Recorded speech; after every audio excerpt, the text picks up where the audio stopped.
કચ્છમાં આગામી ત્રિદિવસીય શાળા પ્રવેશોત્સવને લઈને શિક્ષણ વિભાગ દ્વારા તમામ વહીવટી અને શૈક્ષણિક તૈયારીઓ પૂર્ણ કરી લેવામાં આવી છે। ત્યારે જિલ્લા શિક્ષણ અધિકારી દ્વારા આ અંગે માહિતી અપાઈ હતી।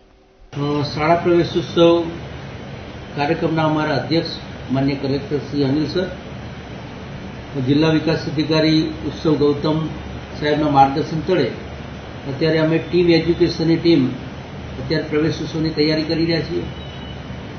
પ્રવેશોત્સવની વાત કરીએ તો 23-24-25 દરમિયાન રાજ્ય કક્ષાએથી માન્ય મંત્રી શ્રી ત્રિકમભાઈ સાંગા સાહેબ, એના સિવાય 16 જેટલા ઉચ્ચ અધિકારીઓ એ રાજકક્ષાએથી આવશે। જિલ્લા કક્ષાએથી માન્ય સાંસદ સાહેબ જોડાવાના છે, જિલ્લા પંચાયત પ્રમુખ જોડાશે, તમામ ધારાસભ્યો સાહેબ જોડાનાર છે આ કાર્યક્રમમાં।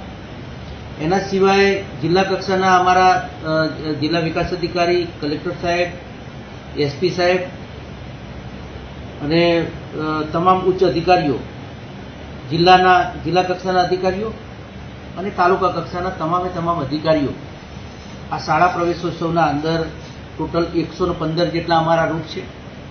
એના અંદર દરેકે દરેક દિવસે 3 શાળાની મુલાકાત લેશે, 3 શાળામાં પ્રવેશોત્સવ કરાવશે એટલે ટોટલ 3 દિવસ દરમિયાન એક અધિકારી પદાધિકારી 9 શાળાઓની મુલાકાત કરી અને ત્યાં આગળ શાળાઓના બાળકોને પ્રવેશ અપાવશે।